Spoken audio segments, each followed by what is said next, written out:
तो देखिए, रूस यूक्रेन के बीच करीब 4 सालों से भीषण जंग जारी है। इस जंग में रूस का यूक्रेन पर भीषण जंग जारी है, तो वहीं यूक्रेन भी रूस पर जोरदार पलटवार कर रहा है। और अब रूसी फाइटर जेट MiG-31 के अपहरण की कोशिश कर रहे यूक्रेन को भारी नुकसान उठाना पड़ा है। रूस ने मंगलवार को एक सनसनीखेज खुलासे में दावा किया कि उसने यूक्रेन और ब्रिटेन की खुफिया एजेंसियों की साजिश को नाकाम कर दिया, जो MiG-31 फाइटर जेट को अपहरण करने की कोशिश कर रही थी। जवाब में रूसी सेना ने किंजल हाइपरसोनिक मिसाइलें दागी, जिन्होंने यूक्रेन के खुफिया केंद्र और F-16 एयरबेस को नस्ताबूद कर दिया। रूस ने अपने फाइटर जेट को छुड़वाने के लिए हमले में किंजल मिसाइल से एयरफील्ड को निशाना बनाया, जहां यूक्रेन ने नए F-16 जेट तैनात थे। रूसी मीडिया ने वीडियो जारी किया, तबाही के सबूत दिए। यह घटना यूक्रेन युद्ध में नया मोड़ ला रही है। रूस ने इसे नाटो की युद्ध की तैयारी बताया, तो वहीं यूक्रेन ने रूस की इन बातों को सिरे से खारिज कर दिया है। तो कहीं ना कहीं अब देखना यह है कि ये जो युद्ध है वो किस तरीके से आगे बढ़ रहा है। और आप देखिए कि ये जो दावा है सनसनीखेज यूक्रेन से युद्ध के बीच, रूस का सनसनीखेज दावा है। और आपको बता दें, यूक्रेन और ब्रिटेन ने रूसी फाइटर जेट के अपहरण की कोशिश की है। यूक्रेन ने रूसी फाइटर जेट MiG-31 के अपहरण की कोशिश की है। इसके अलावा रूस ने यूक्रेन और ब्रिटेन की खुफिया एजेंसियों की साजिश को नाकाम किया है। रूस ने किंजल मिसाइलों से हमला कर दिया है, ये जानकारी भी सामने आ रही है। रूस ने यूक्रेन के खुफिया केंद्र और F-16 एयरबेस को नेस्तनाबूद कर दिया है। रूस ने किंजल मिसाइलों से एयरफील्ड को निशाना बनाया है। रूसी मीडिया ने वीडियो जारी किया बाकायदा, और तबाही के सबूत भी दिए हैं। रूसी हमले में यूक्रेन को भारी नुकसान उठाना पड़ा है। तो ये जो युद्ध जिस तरीके से बढ़ रहा है, इसमें देखिए कुल मिलाकर ये तो सच है कि जो नुकसान है वो दोनों तरफ हो रहा है, और जो ज्यादा नुकसान है वो, तो देखिए इस पूरे मामले पर हम बातचीत भी करेंगे। और हमारे साथ major general retired Mohammad Ali Shah, defence expert, और इनके अलावा निपुण आलम बयान जी, विदेश मामलों के जानकार भी हमारे साथ जुड़ गए हैं। सबसे पहले आप ही के पास मोहम्मद अली शाह आते हुए, क्योंकि सर जिस तरह से ये युद्ध चल रहा है और जिस तरह से अब रूस एग्रेसिव होता हुआ नजर आ रहा है, क्या लगता है कि आने वाले समय में यूक्रेन की तरफ से क्या जवाब दिया जाएगा? क्योंकि उन जगहों को खत्म किया गया जहां पर F-16 था, मतलब वो हथियार जो यूक्रेन के लिए सबसे जरूरी है। जी देखिए, जब ये जंग शुरू हुई थी तो सबको ये लग रहा था, ये उम्मीद कर रहे थे कि रूस 4 दिन में ये खत्म कर देगा, जाएगा यूक्रेन में। यूक्रेन छोटा छोटा देश है, कब्जा कर देगा। लेकिन एक हाथी और चींटी की लड़ाई में अगर चींटी हाथी के सूंड में घुस जाए तो बहुत मुश्किल कर देगी हाथी के लिए। बस वही हुआ। और यहाँ पे यूक्रेन की तरफ से NATO powers, America, UK, NATO ने बहुत मदद करी यूक्रेन की, इसलिए यूक्रेन यहाँ तक जंग खींच पाया। देखिए, एक मशीन होती है, it's not just the machine, it's also the man behind the machine, जो उस मशीन को ऑपरेट करते हैं। तो यूक्रेन वासियों में देशभक्ति की भावना तो थी बिल्कुल, तो यूक्रेन इस जंग को इतना लंबा खींच पाया। अब अगर रूस अपना एग्रेशन तेज कर रहा है तो यूक्रेन भी चुप नहीं बैठेगा। यहाँ पर यूक्रेन भी बराबर कार्रवाई कर रहा है। बहुत सी टॉक्स हुई हैं ज़ेलेंस्की के बीच में, इसके बीच ज़ेलेंस्की की तो प्रेसिडेंट पुतिन के इसके साथ डोनाल्ड ट्रम्प के साथ बात हुई, लेकिन सबने देखा वीडियो वायरल हुआ था, कोई नतीजा निकल कर नहीं आया है। बहुत से अन्य देशों ने मध्यस्थता करने की कोशिश करी, लेकिन कुछ नतीजा निकल कर नहीं आया। बल्कि यूक्रेन के जो सैनिक हैं वो रूस के अंदर घुस गए थे काफी हद तक, तो वो एग्रेसिव मोड में भी आ गए थे। तो यहां पर अगर रूस, देखिए जंग अल्टीमेटली कोई चाहता नहीं है, सब चाहते हैं कि भाई शांति बनी रहे।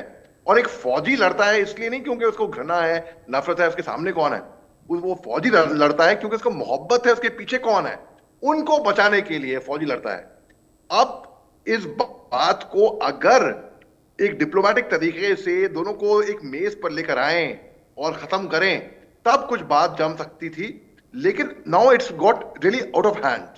अब प्रेसिडेंट पुतिन और प्रेसिडेंट ज़ेलेंस्की को लगता है कि अब अगर ऐसा हुआ, अब इतने लोग मरने के बाद अब वो बातचीत की टेबल पे आते हैं, तो इतने दूर आ गए हैं। लेकिन जैसे जैसे वक्त और निकलता जाएगा और दूरियां बढ़ती रहेंगी और दुश्मनी होती रहेगी दोनों के देशों में। तो मेरे ख्याल से ये अच्छा आइडिया नहीं है कि और जंग और स्टेप अप होए। इनको तत्काल जल्द से जल्द मेज पे आना चाहिए, बातचीत करना चाहिए, क्योंकि बात से तो बात आगे निकलेगी और ultimately it should come to an end. रूसी फौजी जब आए थे यूक्रेन, इनके अंदर से एक सेरेमोनियल ड्रेस निकली थी।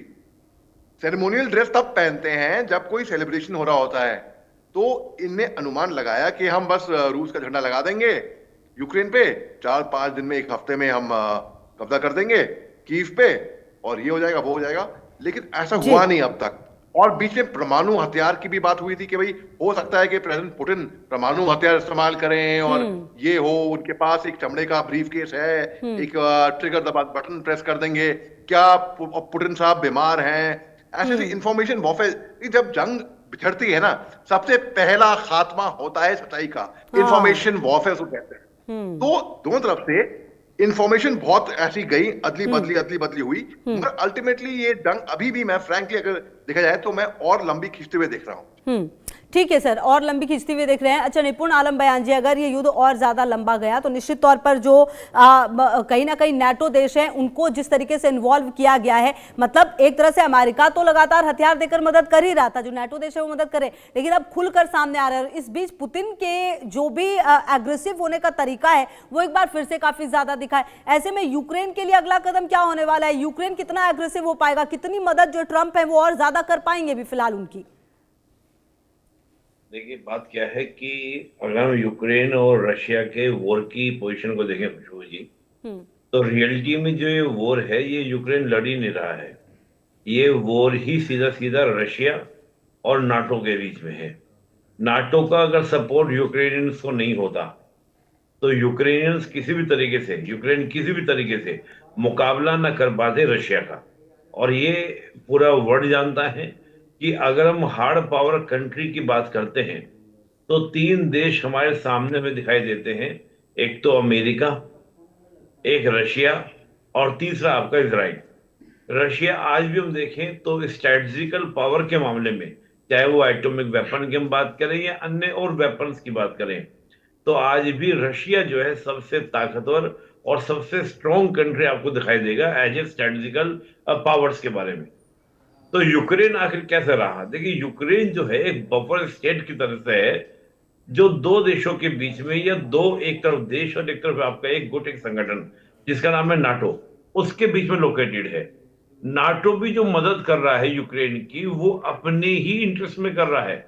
इंटरेस्ट क्या है नाटो का? नाटो का इंटरेस्ट ये है, उनको ये लगता है कि अगर यूक्रेन पर विजय प्राप्त करता है रशिया, तो अगला नंबर जो है वो नाटो कंट्रीज का होगा, चाहे वो बाल्टिक नेशंस का होगा या अदर और कंट्रीज का होगा। आपको याद होगा जब रशिया अपने मुहिम को तेज करता है तो तत्काल फ्रांस हो या ब्रिटेन हो, ये अपने हॉस्पिटल तक को रेडी करना शुरू कर देते हैं कि हो सकता है कि आने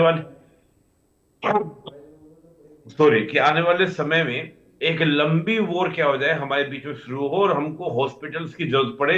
ये स्थिति आपकी यूरोप के कंट्रीज के, नाटो कंट्रीज की हो जाती है जी। तो बात यह है कि रशिया जो है यूक्रेन से निकल ही ना पाए, रशिया यूक्रेन में ही उलझा रहे, और जितनी ज्यादा हो सके रशिया की शक्ति का जो ह्रास है वो आपका क्या हो जाए, यूक्रेन में हो जाए। इस स्ट्रैटेजी पर काम किया जा रहा है। नहीं तो यूक्रेन किसी भी मामले में खड़े होने की क्षमता नहीं रखता कि वो रशिया के सामने क्या हो जाए, स्टैंड कर जाए, रशिया के सामने खड़ा हो जाए। तो मुझे लगता है कि जब तक यूक्रेन को सपोर्ट मिलता रहेगा और रशिया के सामने नाटो पावर्स ने कोई विकल्प नहीं छोड़ा। देखिए, जब आप किसी कंट्री को, एक कहावत कही जाती है हमारे यहाँ पर, अभी मैं शाह साहब को सुन रहा था, देखिए एक बड़ी कहावत कही जाती है कि किसी को इतना परेशान मत करो, इतना ज्यादा उसको डराओ मत कि उसके अंदर से डर ही खत्म हो जाए। अब रशिया के ऊपर आपने इतने सारे सेशन लगा दिए, तो रशिया करे तो करे क्या? रशिया को आप फलाना देश तेल नहीं खरीद सकता, भारत के पीछे तुम पड़े हुए हो। चीन को छोड़कर, भारत को छोड़कर कोई देश आज रशिया से व्यापार नहीं कर रहा है। तो रशिया के सामने आपने वॉर में जाने के बिना कोई विकल्प ही नहीं छोड़ा। तो बातचीत तो तब होना जब बातचीत करने के लिए नाटो तैयार हो। नाटो की तो जिद है कि रशिया को हमको बिखेर देना है। तो ये बात जो जंग है वो रशिया अपनी जंग कर रहा है अपने अस्तित्व के लिए, अपने इकोनॉमिकल और स्ट्रेटेजिकल इंटरेस्ट के लिए रशिया जंग कर रहा है। यूक्रेन को जिद है कि we are a sovereign country, we have the decision, मतलब we take the decision what we will do, कि हम क्या करेंगे। लेकिन रियलिटी ये है कि यूक्रेन जो करेगा वो नाटो के बिना नहीं करेगा। तो नाटो के पुशअप के द्वारा, नाटो के बढ़ावा कि यूक्रेन तुम आगे बढ़ो, हम तुम्हारे साथ है, लेकिन बर्बाद हो कौन रहा है? कैलकुलेशन करें तो यूक्रेन बर्बाद हो रहा है। यूक्रेन के सारे जो आपके रेयर अर्थ मिनरल्स है उन पर अमेरिका का कब्जा है।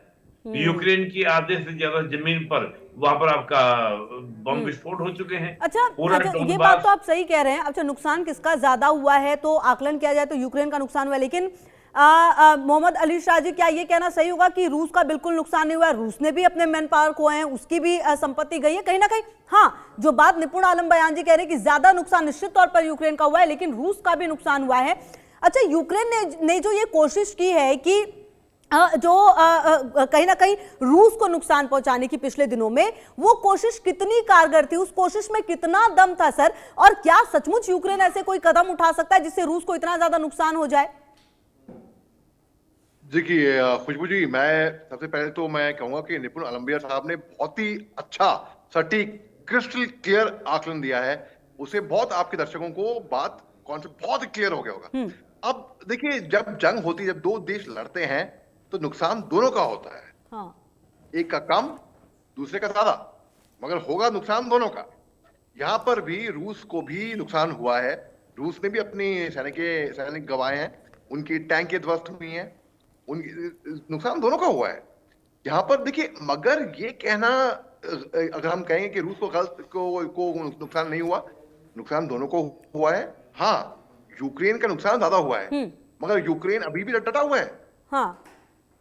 आप देखिए, एक एग्जांपल देता हूं मैं आपको, हाथी चींटी का एग्जांपल अच्छा देता हूं। मोहम्मद अली शाह जी, मैं वापस आऊंगी आपके पास। इसी बीच एक अहम जानकारी आ रही है, अपने दर्शकों को दे दें और वापस आपके पास आते हैं। अमेरिका को रूस के विदेश मंत्री की एटमी धमकी सामने आई है। आपको बता दें, एटमी टेस्ट को लेकर रूस पीछे नहीं हटेगा, अमेरिका को उसी के तरीके से जवाब देंगे। लावरोव कह रहे हैं यूक्रेन को बाहरी समर्थन मिलने तक जंग है, तो यह अहम जानकारी, अमेरिका को उसी के तरीके से जवाब देंगे। मोहम्मद अली शाह जी अपनी बात पूरी करें और ये भी बताएं, ये जो कहा जा रहा है कि अमेरिका को रूस के विदेश मंत्री की जो एटमी धमकी है, इस धमकी में कितना दम है? बात तो सही है, जो बात अभी कही जा रही थी ना, इतना भी मत डराओ कि डर निकल जाए। रूस के लिए आप चाहे जितनी भी विषम परिस्थितियां कर दे, लेकिन रूस है, ये बात अमेरिका को भी भूलना नहीं चाहिए।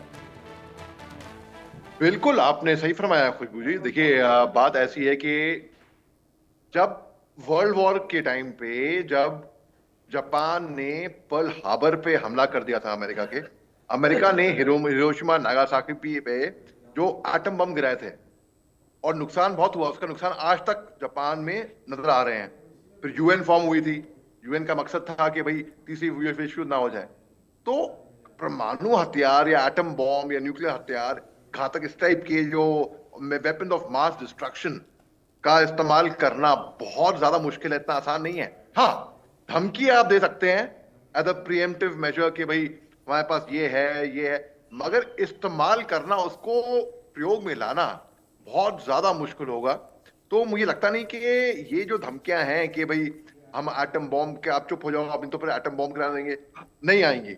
ये बिल्कुल ऐसा मुझे लगता नहीं, बिल्कुल भी हल्का सा भी नहीं आएंगी। ये बस धमकियां होंगी, और ये ताकि आप लाइन पे आ जाओ। हम नहीं कहते बच्चों को कि भाई अगर तुमने ये नहीं किया तो हम ये कर देंगे। धमकी होती है ना वो। सिमिलरली एक तरीके से सब समझाने के लिए बोल रहा हूँ। एक और एग्जांपल देता हूं मैं आपको। एक शेर और एक हिरन, जब शेर हिरन के पीछे भागता है तो 80% ऑफ इट्स प्रे वो मिस कर जाता है। बहुत कम लोगों को ये बात मालूम होगी कि हर बार शेर पकड़ता नहीं है हिरन को, इसलिए क्योंकि हिरन अपने सर्वाइवल के लिए दौड़ा होता है और तेज, और शेर अपने खाने के लिए दौड़ा होता है। फर्क होता है दोनों में। वैसे ही एक तरीके से अगर देखा जाए तो मैं अपने सारे दर्शकों को सिंपल में समझाने के लिए मैं कह रहा हूं, देखिए, रूस और यूक्रेन, एक तरफ सर्वाइवल, यूक्रेन अपने वजूद के लिए लड़ रहा है।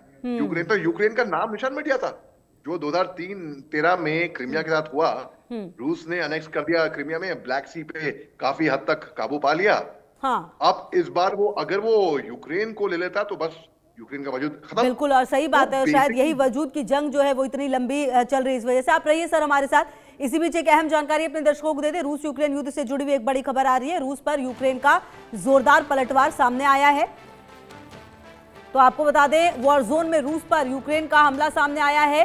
शाहिद ड्रोन पर हेलीकॉप्टर से अटैक हुआ है। रूसी शाहिद ड्रोन को मार गिराया गया है। निपुण आलम बयान जी, रूसी शाहिद ड्रोन को मार गिराया गया है, हेलीकॉप्टर से अटैक हुआ है, ये यूक्रेन का। देखिए, बिल्कुल मैंने कहा ना, जैसे यूक्रेन की अगर आप वॉर से पहले की अगर मैं स्ट्रेटेजिकल स्ट्रेंथ को देखता हूं, तो मुझे यूक्रेन की उतनी स्ट्रेंथ नहीं देखने को मिलती है। जिस प्रकार की टेक्नोलॉजी का प्रयोग जो है वो आपका कौन कर रहा है? यूक्रेन कर रहा है। वो वाकई में यूक्रेन के पास में नहीं थी। तो यूक्रेन को तमाम तरह की शक्तियां, तमाम तरह की जो पावर है वो दी जा रही है नाटो के द्वारा, और नाटो की शक्ति का इस्तेमाल कर रहा है। और देखिए, रशिया के अगर हम वेपन्स की बात करते हैं, किसी भी तरह की स्ट्रेटेजिकल जो पूरा उसका जखीरा है उसकी बात करें, तो दुनिया के कई देश ये सोचते हैं कि रशिया की जो टेक्नोलॉजी है वो हमारे पास होनी चाहिए। थोड़ी बहुत अगर उसके काट कोई निकालता है तो अमेरिका निकालता है, और अमेरिका की मदद के बगैर यूक्रेन किसी भी तरह के आपके अटैक्स नहीं कर सकता, हमले नहीं कर सकता।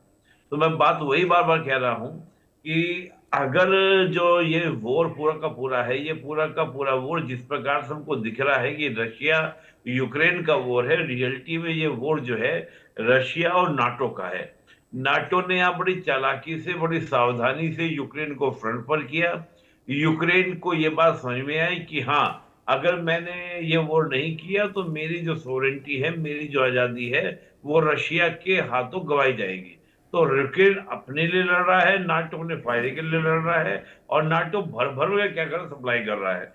तो मुझे बार बार ये बात देखने को मिलती है कि जितने भी हम टेक्नोलॉजीज को देखते हैं, वो सारी टेक्नोलॉजी यूक्रेन के, अगर आप उठा के देखें, मैं यूक्रेन का पूरा अगर मिनिस्ट्री को देख रहा था, जो डिफेंस मिनिस्ट्री है, उनके जी। पूरे अगर मैं स्ट्रेटेजिकल वेपन को देख रहा था, तो वॉर से पहले के स्टार्टिंग में कोई बहुत बड़ा जखीरा नहीं था, तो लोग कह सके कि रशिया से इस वेपन के दम पर टक्कर ले सकता था। लेकिन जैसे ही वॉर शुरू हुए, यूक्रेन के अंदर एक बाढ़ आ गई पूरे पूरे हम्म। वेपन्स की।